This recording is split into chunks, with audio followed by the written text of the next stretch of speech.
In this presentation, we're going to take a look at preferences, also known as settings.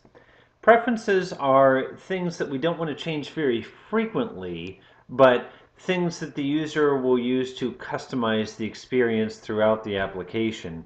And they're usually globally available, so we can usually access preferences throughout our application. One major warning is that we should resist the temptation to make everything a setting. So sometimes people go crazy on settings, or they take things that aren't really settings and make settings out of them, or settings or preferences. So there is a really nice flowchart provided under the design principles that talks about what should be a setting and what should not. So if we go to this URL, we'll see the Android guidelines on settings. Generally, they tend to be a few levels deep, so they're things that we don't tend to change frequently. This is a flowchart they've put together. Is it actually a user preference? If it is not a user preference, if it's something like the application version, then it shouldn't be considered a setting. If it's an action, if it's an activity that we will do, it shouldn't be a setting. Okay, if it's a user's preference, will the user change it a lot? If so, it shouldn't be a setting because settings tend to be kind of deep in the application, things that we have to go a few levels down to find. Okay, is there a right majority for the is there a right answer for the majority of the users? If yes, is that right answer for the majority of the users going to cause any harm to the users who wouldn't be able to change it? If the answer is no, don't make it a setting. If you're not, if it is or you're not sure, go ahead and make it a setting. So settings should be things that are not changed frequently. That's number one. Number two, it should be something where we should typically have a default answer, but we want the user to have the ability to change that default answer. So if a user wishes to change the default answer, we want to give the user that option, but the default answer that we provide will usually be adequate about 80% of the time. That's when we'll typically use a setting. So I have some other design principles here. We don't want to overdo it with settings. We don't want to make everything a setting, and also we do not want to duplicate settings that already exist in the application. For instance, language preference. That should not be a setting in your application because users can select language under settings on the phone itself. Users can select the language preference on the phone itself. And when that happens, when you have a user who chooses that language setting, what it will do, if I may expand here to res and then values, what it will do is it will go to values-es, for example, if you change your preferred language to Spanish, or values-fr if you change it to French. That is all handled for you by the Android operating system. You don't need to recreate that yourself.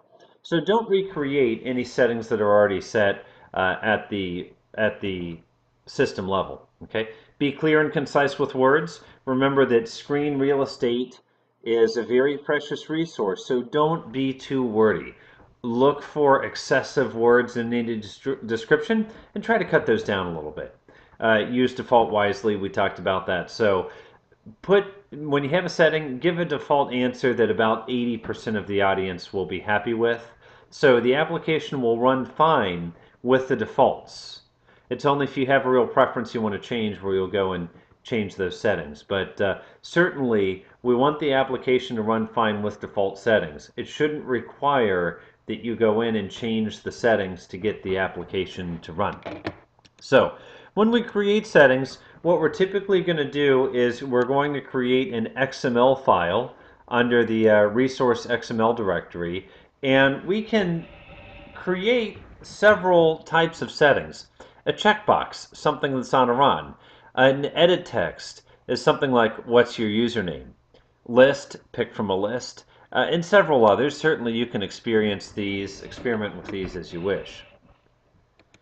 We'll have an example where we'll walk through some of them. We'll configure the settings in XML, and typically the settings will have the settings will have an XML tag. And the XML tag will closely mirror the names that we have here. So an XML tag for checkbox preference will be less than symbol, checkbox preference, greater than symbol for the open tag. For the close tag, less than symbol, slash, checkbox preference, greater than symbol.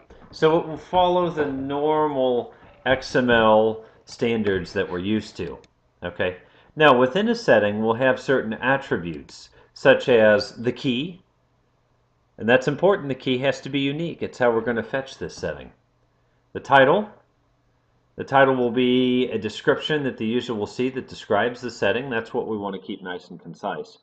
And then a default value. Remember, we want to start with the default values that will be adequate for about 80% of the users. We want to start with those default values. So think well about the default value. What's something that will be adequate? More importantly, a lot of these things can be hard-coded strings, but we'll typically want to put any values in strings.xml. And the strings.xml file, that's where we put any kind of, especially the title, because the title is something that the user is likely to see. To display the preferences screen, it depends on what version of Android we're using. Older than 3.0 and newer, or 3.0 and newer. For older than 3.0, we'll use a preference activity where it's all kind of on one screen regardless of the actual device. 3.0 and newer introduces this concept of fragments. Fragments make it much easier for us to create apps that look good and look natural on a phone and still look good and look natural on a tablet. They make for easy navigation that takes advantage of the real estate that you have on a tablet versus a phone. This is kind of a big fundamental change between Android 2.0 and 3.0. I'm going to go ahead and use a preference activity.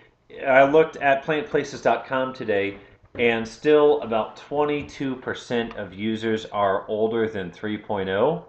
I like all users. So that number has decreased a little bit. It was 25% as much as a month or two ago. That number is steadily decreasing, but for my use, I know I still want to use these activities. So I'm going to create an activity for mine.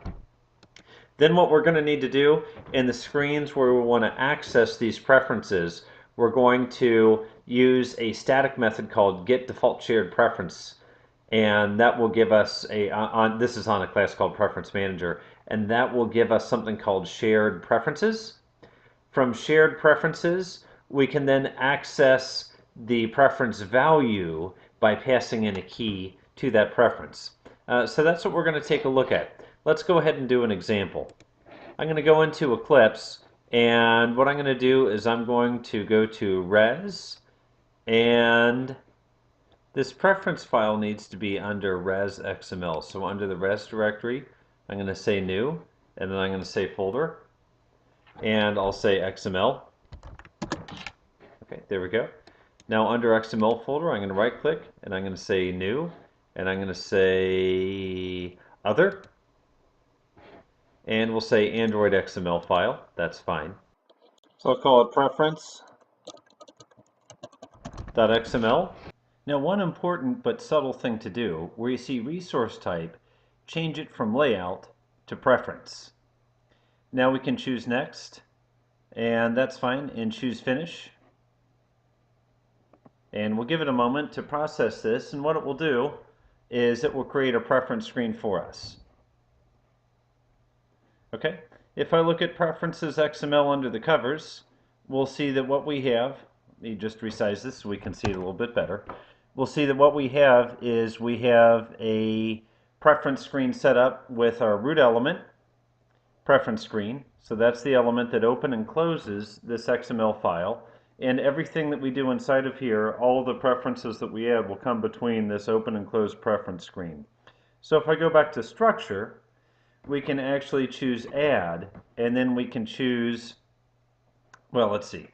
Let me click on preference screen first. Now I can choose add, and now I can choose any of those preferences that we've seen before that we discussed in our presentation. Checkbox preference, edit text preference, list preference, so on and so forth. So just to verify, this preference screen should be located underneath res XML and then preferences XML. So now I can go to structure, choose preferences screen, choose add, and I can choose something simple like an edit text preference. And for the edit text preference, I'm going to need to give it some attribute values. Okay, we know that key and title and the default value are ones that we want to define. Others are good as well, but let's at least start with key, title, and default value. For the key, it's going to ask me for a resource. We can put in a hard-coded string, but it's always better to use strings.xml.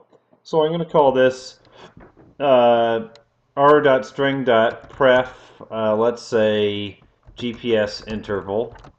Okay, and then the actual string I'm going to say, we'll make it the same thing, pref GPS interval. It's just a key. It's going to be resolved to a constant anyway. So I choose OK. Okay, pref GPS interval, and OK. And for the title, we want something that is concise and clear and short. So we'll say, let's see, pref GPS interval title as the key. And then we'll say, title will say, let's say, GPS refresh frequency seconds.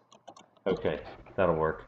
We might be able to make that a little bit shorter, but you know, we don't want to add any excessive words like how often do you wish to refresh the GPS. That's a lot longer than GPS refresh frequency.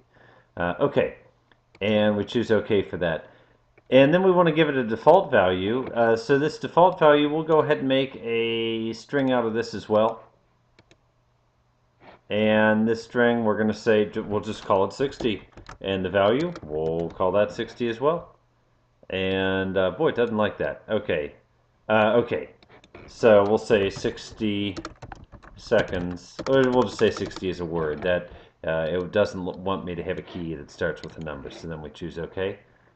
And with any luck then, string, where'd it go? Uh-oh. Here we have it right towards the bottom, so 60, and there we go. And we'll choose Save.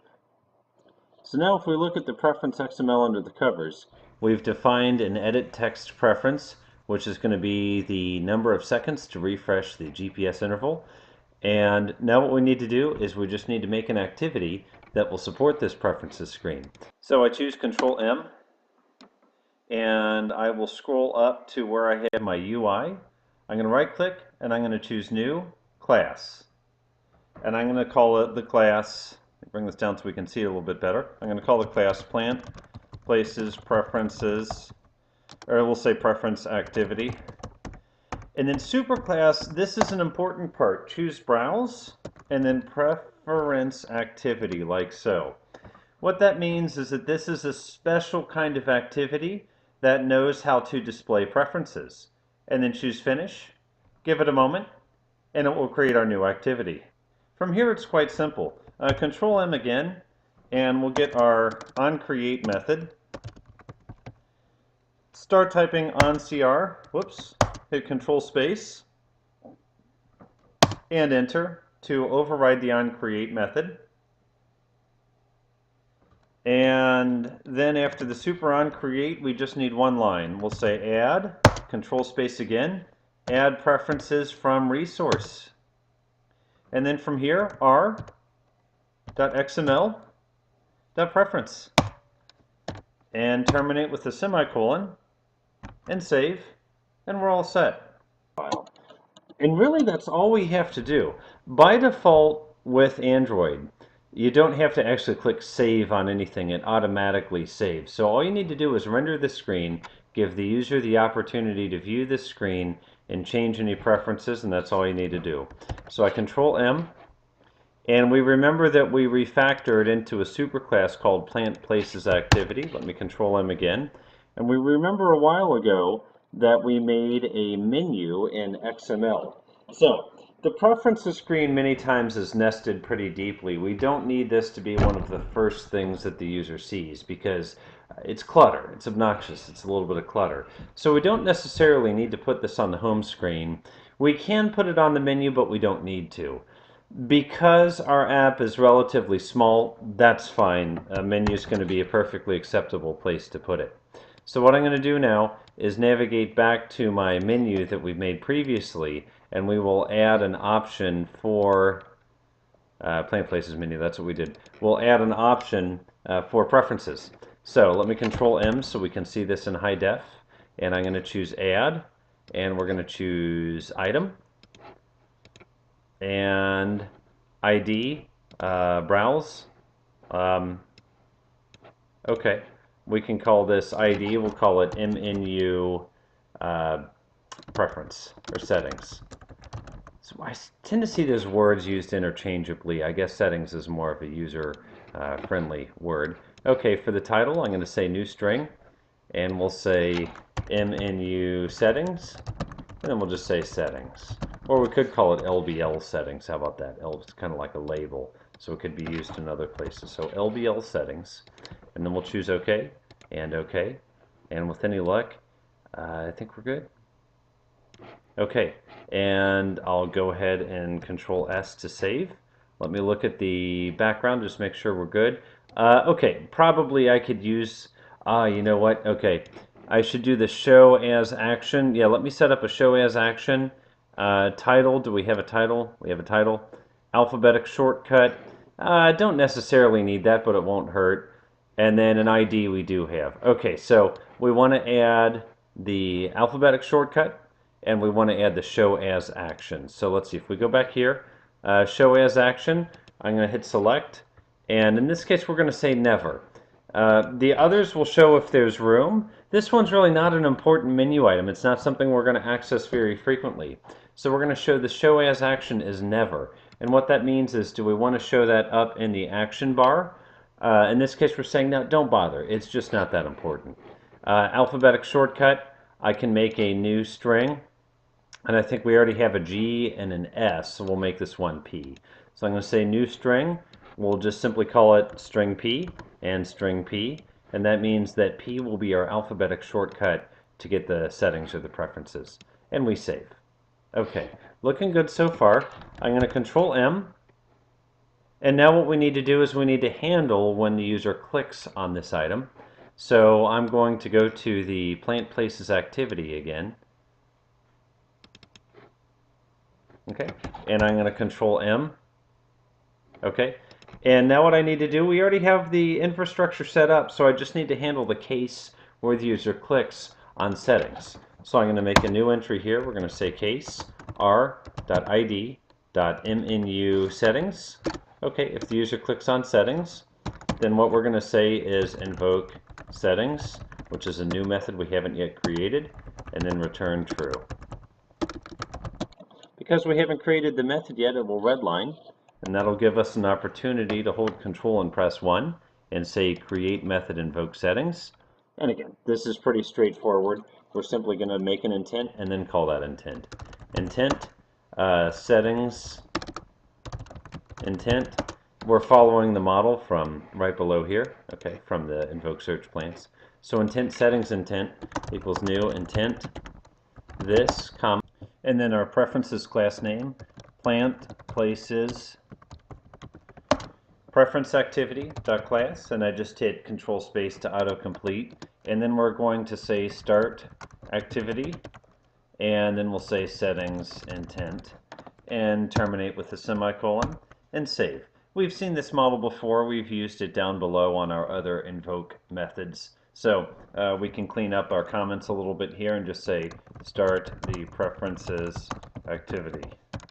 Okay, we also want to make sure that this activity is in the Android manifest XML, because any activity that we wish to call through an explicit intent must be listed in that Android manifest. So I'll Control M, and then I'm going to go down to the Android manifest XML, and it gives me the user-friendly screen where I can click on the application tab and then press Control M. So I choose Add, and then I'm going to say Create New Top Level Element and Activity, and OK. And it gives me this little activity here. Then over in Name, let me just shrink this up so we can see it a little bit better. I'm going to choose Browse, and we know we can, if we don't see our entry here, which we actually do, I can use only capital letters, Plant, Places, Preference, Activity, and it will filter by classes that match those capital letters. So I choose Add, I choose Save, and we see Activity changes to Plant, Places, Preference, Activity, and we're all set. Good. So now is a good time to go ahead and run this and make sure that we can access these preferences. After we access these preferences, we will actually use the preferences in our application. So I'm going to resize. I'm going to take this back to the proper size, and I'm going to debug, and we'll let this launch. Watch this. I have an emulator already running for speed reasons, so I'm going to go ahead and launch, and we'll watch this come up on the emulator. Okay, one moment please. Here we go. Okay, so the first option, we want to be able to see the preferences. After that, we want to be able to change the preferences as needed. Once it comes up, we're going to see a little different behavior than we're used to. Typically, we've seen our menu options up on the action bar. Now when I hit menu, that's the only way I can access settings, and we'll see that it actually comes up on the bottom as the settings option here. So I'm going to click on settings, and in a moment, it's going to bring up our settings screen. And notice the title. Remember, concise title. We want it to fit on a nice little screen like this. We want it to be easy to read and comprehend immediately. GPS refresh frequency seconds.